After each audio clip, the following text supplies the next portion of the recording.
Hi, everyone. Welcome to the Super Feeler podcast. My name is Lori, and I'm super excited today to be joined by Darcy, who is in Edmonton. For those of you who are not in Canada, that's, I don't know, maybe a 1.5 hour flight away from me in Alberta. And she is the current reigning Miss Personality 2025 for Northern Alberta and uses her Miss Personality title to do a lot of BPD advocacy, which is super cool. And I think you were the kind of guest person at the Sash Bear Walk in Edmonton. Is that right? Yeah, so that's how I found you. I was like, oh my God, who is this? And what on earth is Miss Personality? I've never heard of this before. So do you want to just tell us a little bit about yourself and your story to start us off? I currently work as a framer in Edmonton. I work in the trades. I also advocate for women in the trades because it's really important. Huge. Yeah. And I'm actually not diagnosed. So just to clear the air, I'm not diagnosed. But I align with everything that BPD gives out. So I learned just after I graduated high school that I sort of aligned with BPD, and my experiences definitely were they were too traumatic for me to not want to dig in more about BPD. And then I joined pageantry and I was like, well, this is perfect. It gives me a voice. It gives me a platform. And BPD is highly underdiagnosed and highly underrecognized. So I just decided to make it my platform and advocate for it. That is so cool. And the diagnosis thing is so funny, right? Because you're right, it's so underdiagnosed. And so there's all of these people out there who either know about it and feel really connected to it or don't know about it at all. And it might be something that they're still struggling with, which is such a challenge. So do you mind telling me a little bit about kind of your growing up? Like you said that you had some kind of traumatic experiences. We don't need to dive into them if you don't want to.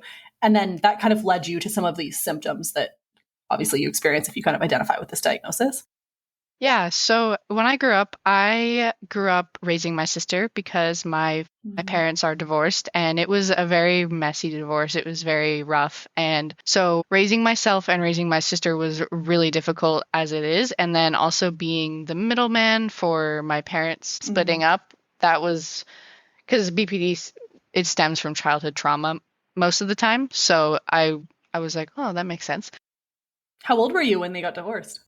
I was 13, but it took 2 or 3 years for the whole thing to kind of go through. If they didn't agree on anything, then it would take a really long time. It took so long. Having to talk to the mediator about who wants to live where, and then finally deciding where you want to live. It's a whole mess. Yeah, and then high school was really difficult because your teenager years are arguably one of the hardest years mentally, and going through that with BPD and my parents and my sister, it was difficult. Totally. How old's your sister in comparison to you? She's 16 right now. I'm 21. Okay, so big gap. So that makes sense that you were kind of taking care of her. Oh my God, that divorce process sounds awful. I can't even imagine how stressful that would have been. Yeah, it was not a fun time. No. And so are both of your parents in your life now, or are they? Okay. Mostly my mom. I still talk to my dad all the time, but I see my mom more often. Right. Yeah. Wow. I find divorce is such an interesting one because for me, my parents' divorce was a really positive thing in that I knew that they were struggling. And so it was why bother pretending that everything's fine? But I think the difference was the different styles of parenting become a lot more prominent when you're divorced, right? Because you're going from one house to another, presumably, or talking to one parent and another. And there's no consistency, which I don't think helped my mental health at all either. So you said when you were in high school, kind of things were tough generally. Yeah. And you were probably just kind of finishing up this whole divorce process too. So what kind of symptoms made you learn about BPD? How did you kind of figure out what it was and what connects you with it? So I more dove into the research of BPD after I graduated, and I moved here a week after I graduated because I'm originally from Vancouver Island, and cool. I kind of looked at I was having super depressive episodes and I was crying every night, and there was some self-harm involved, and I looked at the different ways that my mind was reacting to things, and I was like, why can't I just not be upset? Why do I gotta freak out? Why? So I looked at all of the symptoms, and I did a lot of research. I did a lot of research, and I aligned with them the most. I did a lot of research for other mental illnesses too, but Yeah, like bipolar and stuff. I'm yeah, sure came up in your journey. Yeah. yeah, but I really aligned with BPD the most. That's really cool. Well, welcome to the club. We love BPD around here. For context, I've been diagnosed since I was 18 and I'm 31. So 13 years now, which is wild. But yeah, I mean, the chances, like the diagnosis process is really tough unless you're seeking help and it happens to be the exact right time and like the Yeah. exact right provider, you may or may not ever kind of get what you need. And you moved from Vancouver Island to Edmonton. So again, for those international folks, that's like from the far west coast of BC to like the middle of Alberta. So very, I would say, different culture Oh yeah, of people. very different, very different. Yeah, Alberta's a more conservative place, and Vancouver Island is like pretty like loosey goosey and chill for the most part. Where on the island? Where are you from? It's from like Souk, Victoria area, like Nice, lower island. cool, nice, beautiful. And so, did you move there on your own? No, I moved here with Okay. my mom and my sister and my stepdad, but they moved back. I live on my own now with my boyfriend. Okay, cool, awesome. Yeah, and working in trades must be interesting because like there's again for context, there's a lot of trades in Alberta. That's like where people go to like make good money in trades. So as like a woman who is young and has like challenges with mental health and emotions, what is that like to work in such a male dominated field? That's pretty like from the people I know in it, like not like they're not super just like sitting around in circles talking about their emotions all day.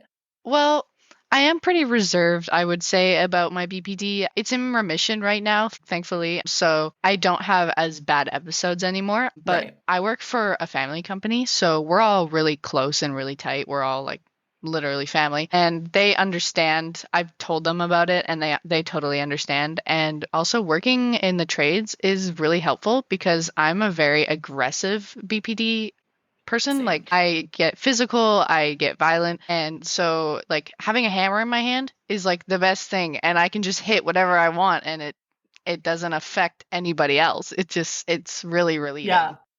Well, you're probably like physically exhausted at the end of every day too, which Oh is yeah. probably in some ways like a good thing because your brain is like, okay, I'm done now. Like I'm good. It's like I can't. Yeah. I don't have the energy.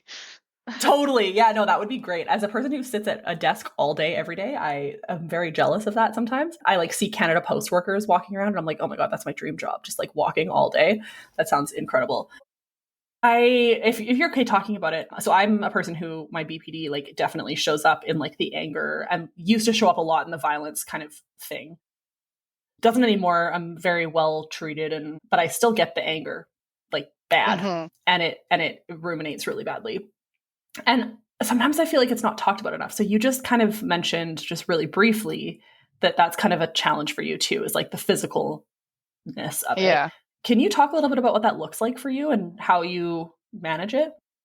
So it's super random. Like I'll just get irritated or frustrated at a really tiny thing and then all of a sudden it blows up in my face and I'm hitting something and I don't like doing that because I have 3 pets and I don't want to hit them. I love my pets, but sometimes they annoy me and I want to kick them. But I don't. Of course I Yeah, no, don't. I have 4 cats and I get that too. I mean, Yeah. like, I'm so frustrated at these tiny little innocent things and I'm just like, I can't fucking deal with you anymore. Like, even though I love them to bits, obviously. Yeah. But it's just it gets to be a lot and I kind of like I go blank. I go like black or red or whatever anyone else sees. I just go blank and I get really hot and it fills up and then I just feel like I have to swing or something. I don't know. I just feel like I have to release Yep. it. So that's what it feels like for me. I resonate with that so much. Thank you for that description because that's exactly what it feels like. I'm like I think I described it the other day on an episode about it feels like there's this kind of rear wheel drive just like pushing me to like Oh yeah. hit or yell or say something super nasty. Yeah. And there's like seemingly no stopping it. I mean, there are skills obviously that we can use, but A, when you don't have the skills, it feels virtually impossible. And B, even when you do have the skills, sometimes it's just like I don't know. I still feel that way. It slips And out. it doesn't. Yeah, exactly, Yeah. which is really tough. So do you find that still a challenge in your life? Sounds like maybe a little bit. Yeah, I mean, I'm at work most of the time, so most of the time I am good. But sometimes a few months ago, I had extensions in my hair and they were Mm, super knotted, and I was just getting so frustrated because I couldn't brush them. And I had a plastic hairbrush and I smashed it to pieces because yep. I just let loose. So now I have a wooden hairbrush. Nice. Yeah, it's so interesting. And how long have you been with your boyfriend? 2 years. Okay, cool. And that's good. Like, Yeah, do you yeah. see your symptoms show up in that relationship at all? Sometimes it does, but he's really helped me go into remission. Like I'm not having depressive episodes every night anymore and that kind of thing. Totally. I feel like having a good partner is like great. I mean, we always have to do our own work, obviously, but like sometimes just having somebody there that's consistent is really helpful, especially like Yeah. if you didn't grow up in a consistent environment. Okay, so tell me a bit about these pageants. How did you even find out about this? What does Miss Personality pageants like? What are they? Like, tell me all of the things. Okay, so I actually joined like 3 years ago, like 2022, when it was like Hmm. 3 months after I moved here. I had no friends and I was like, I really had no sense of self, which is really common within BPD, is like you have Yeah. no sense of identity. And so I was like, well, I'll just join it. Like, what's the worst that could happen? I didn't know it was going to be so expensive, so I've kind of Oh gotten my God, I myself can't even into that. imagine. Yeah, but luckily my mom, she believed in me and she was like, okay, you can do this. Like, I'll pay for it. Yeah. So I was like, oh, Nice. okay, great. So my original platform was not actually BPD. I didn't Mm. really know what I wanted to do or what I was even doing. And then eventually I was like, okay, I need to make my platform and my advocacy something that is really near and dear to my heart. So I should just advocate for myself. Yeah, I should totally. just do that. And it's a pageant system based on what you believe in and what you fight for rather than what you look Mm. like. There's no That's like amazing. weight requirements, no height requirements. There's nothing like that. Anyone can join too, so it's a really great way to meet like diverse friends who also Hmm. have mental illness, and it's a really good way to make friends, I'll say.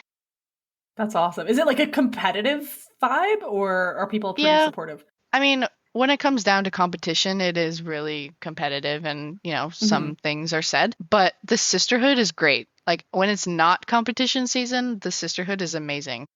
Right. And then you got to just like get to it and see the goal and move with it, which is Yeah. fine. Yeah. That's so funny. So does is as part of the I know nothing about pageants just for context. That's okay. So as part of the pageant like process, do you have to have something that you're advocating for? That's like part of the thing.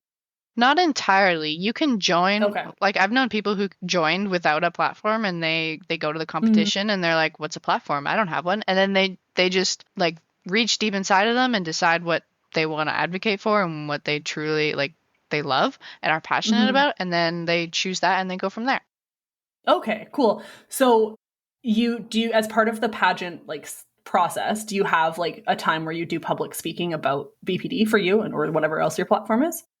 It depends on what events I have planned and what's going on. Like the Sash Bear events, I like to Hmm. go to those. I don't necessarily do a lot of public speaking there just because the event itself is focused on what I advocate for. So I don't really need to Right. Yeah, you're do just that there. much. Yeah, I'm just Yeah. there, but I like to volunteer and help out. Nice. That's cool. And I'm sure that's part of it too, is like community, like giving back to community is Oh, probably yeah. a huge part of the Yeah. pageantry system too. That's awesome. And I love that I mean, you're beautiful, obviously, but I love that it's not like looks focused Yeah. in that, because that's always, I mean, like I've been a plus size person my whole life and like all of those things just always feel very there's a lot of unhealthiness, I feel like, to a lot of these pageant things. And so the fact that the one you're in is like more focused on content as opposed to like looks is really nice to hear. And are they all over Canada or like all over the world? What's They're mostly Canada. We do have okay? the rights to some international titles. So some of our girls go internationally, but you don't Mm, compete for those titles. You usually place top five at nationals and then they appoint you a title. But okay, the national one is, of course, all over Canada. And then there's Miss Queen Alberta. And then there's the virtual provincials, which is also all across Canada. cool. So are you going to continue to like I don't know, compete for the next kind of level up of things like Miss Alberta and that kind of stuff? Yeah, I'm going to nationals this year, hopefully for Miss Personality Canada. That is so, I just love that it's Miss Personality. I think that's like such a good fit for what you're doing. Yeah. Have you met other people with BPD through that process?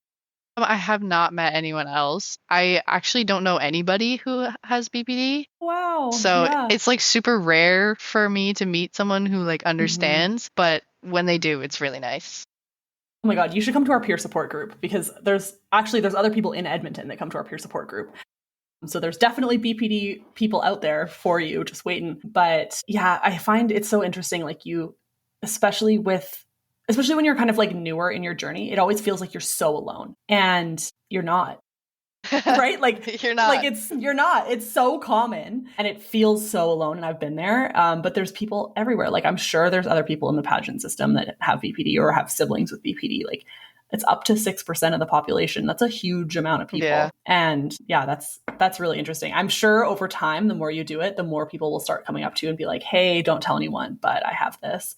Because that happens to me all the time, like at events and all sorts of things. Just people coming up and being like, I've never told anybody this before, but you're the only person I've ever met with BPD. And I'm like, well, I'm probably not the only person you've ever met with BPD, but I totally understand what you're saying. And, thanks so much for sharing with me. It's an honor, honestly, to hear from people. So when you say you're like kind of in remission from your symptoms right now, what has that looked like? Like, how did you get there? It just kind of clicked. Mm, I didn't do therapy or anything. I just tried to better understand myself and I tried to better understand the symptoms and when they come out and when they like show. And I just sort of worked on myself and I was like, okay, well, if this happens, like just step back and take a minute and analyze. That's like my thing is like just analyzing yeah. before I do anything. So that really helped me go into remission. It's really not so bad anymore. It used to be really bad, but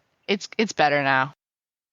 And as you age, the research shows that actually a lot of people with BPD just naturally go into remission too. I think it's a 10-year period. It's like 80 or 90% of people just naturally go into remission. So it totally makes sense that over time you start to kind of learn how to, I don't know, Yeah, yeah, pretty much. or like survive or whatever you want to call it. Yeah, I'm so happy to hear that for you because that must be a really good feeling. You have a social media page. So you have your own, obviously, and then you have another one I was just looking at earlier, like an advocacy page. Do you want to talk a little bit about that and tell people where to find you? Yep, I have my iPad right here. I can just bring it Perfect. up. Yeah. So I have my personal page, which is like just Darcy Stanley. I post mostly like pageant stuff and things about my Mm-hmm. life on there, but I also have my advocacy page, Catch the Split, and it is BPD and youth mental health awareness because I find that when you realize that you might have BPD, it's usually when you're pretty young. Yeah. So I Or post, in that transition period, which is yeah, super hard. Yeah. yeah. So I post mostly like informational like slides and like how you can help yourself or like just educating yourself on like Mm-hmm. I just did one last night about D DBT. Yeah. Dialectical Yeah, behavior therapy. DBT, Yeah. and it's just about like what it entails and how it helps. And I also post like blogs too on my website. I have a website as well. I'll And link all of the things too. So yeah, we can read about those. Yeah. What kind of stuff do you put in your blogs? my blogs are very personal. They're more like Mm. my personal experiences. I think my most recent one was like traveling because I went to Mexico and traveling with BPD is really hard. It's Yep. difficult, especially when the people you're traveling with don't function the same way you do. Like they're just Mm-hmm. kind of like go and do whatever you want rather than Yeah. planning. Yeah.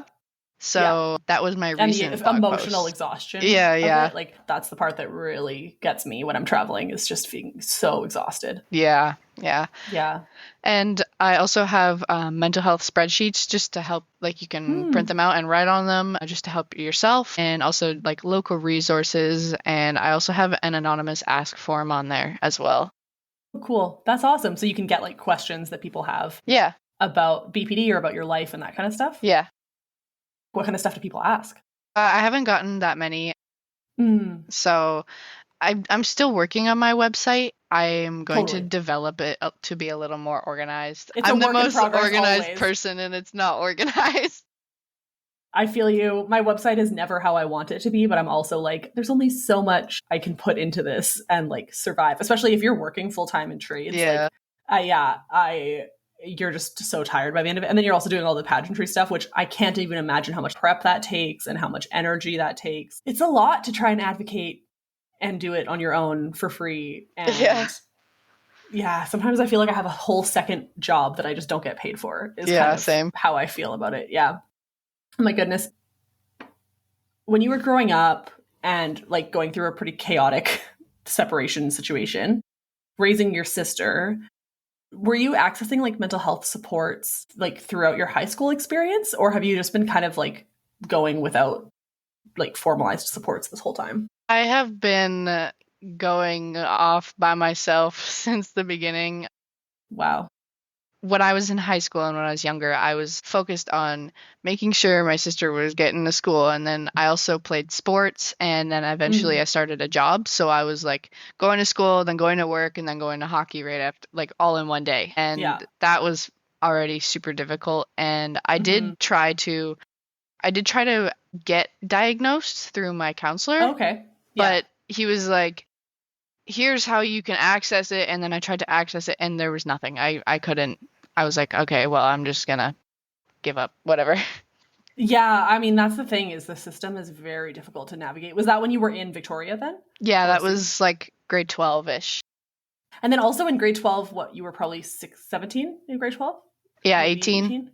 Yeah, and they're so resistant to diagnosing when you're young too, which is such a weird thing. But the fact that like we can't access the supports that we need and the diagnosis that we need to like help clarify things is such a hard thing to live with, because it makes such a big difference to have that name and like know that that's what's going on for you, so you don't feel like you're crazy. And like luckily for you, you kind of found it naturally on your own when you were just kind of digging into like what's wrong with me essentially. But even at that, like having the professional be able to say to you, this is what you're dealing with, I find super validating. And it's just not something that happens very often, unfortunately. Nope. Unfortunately Yeah. not. Have you tried again to get diagnosed, or you just kind of were like, yeah, whatever, I'll just leave it? Since it's like in remission right now, I'm not too worried. And I also Yeah. know how to handle it a lot better. So I feel like it was a really important like journey for myself, was to just Hmm. being able to understand it and understand me. So that was definitely helpful.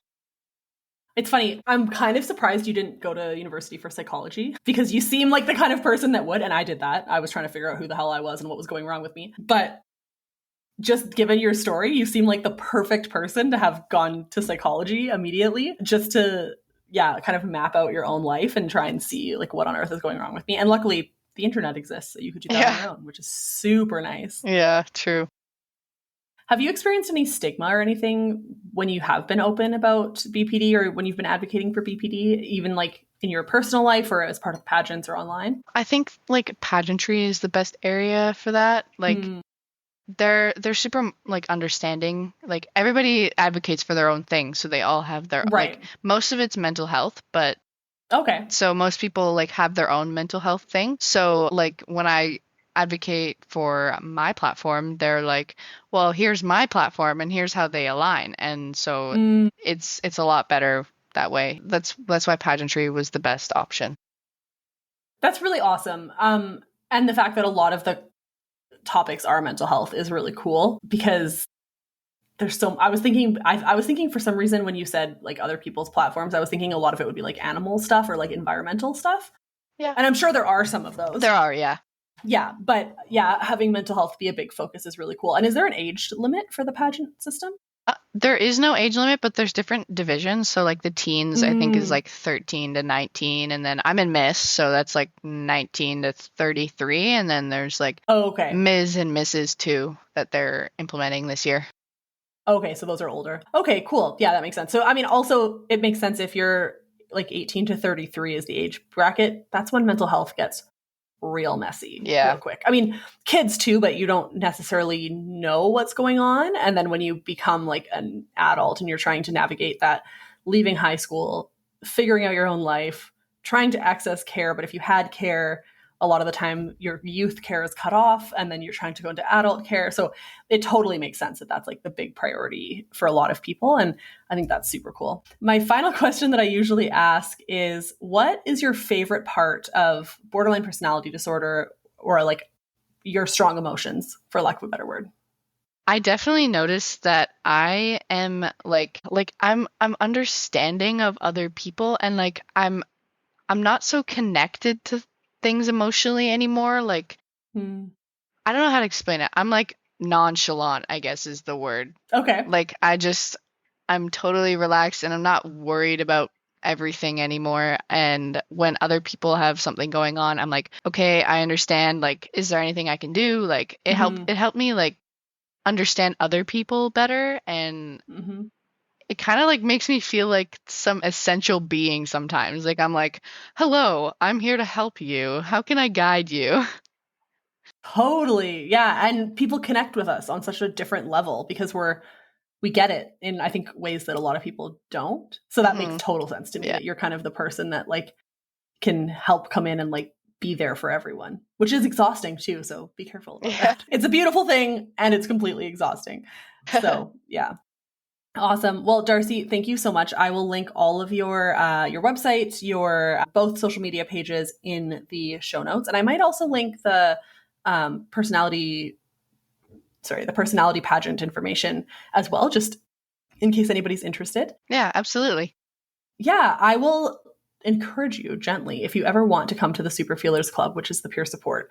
If you want to connect with more people with BPD and just like feel seen by others, it's a good place to do that. And there's definitely people in Edmonton that have come. So obviously you don't have to, but it's a good place to just like meet other people that understand what it's like to live like this. And it's a really good group. So I would recommend it for you for Awesome. sure. Yeah, I'll check that out Yeah. for sure. Cool. Awesome. Well, thank you so much, Darcy. It was so nice to meet you. And I wish you all the best in all of your advocacy and your pageantry. And can't wait to see you continue to shine and advocate. Thank you so much for having me on here. I was really excited when you asked me. Yay. I'm so glad. Oh my goodness. Yeah, no, thanks for all you do. It's super important. You as well. Awesome. Thank you. Thank you so much. Thank you so much for listening to the Superfeeler podcast. This episode was recorded on the traditional and unceded territory of the Matsqui and Sumas First Nations.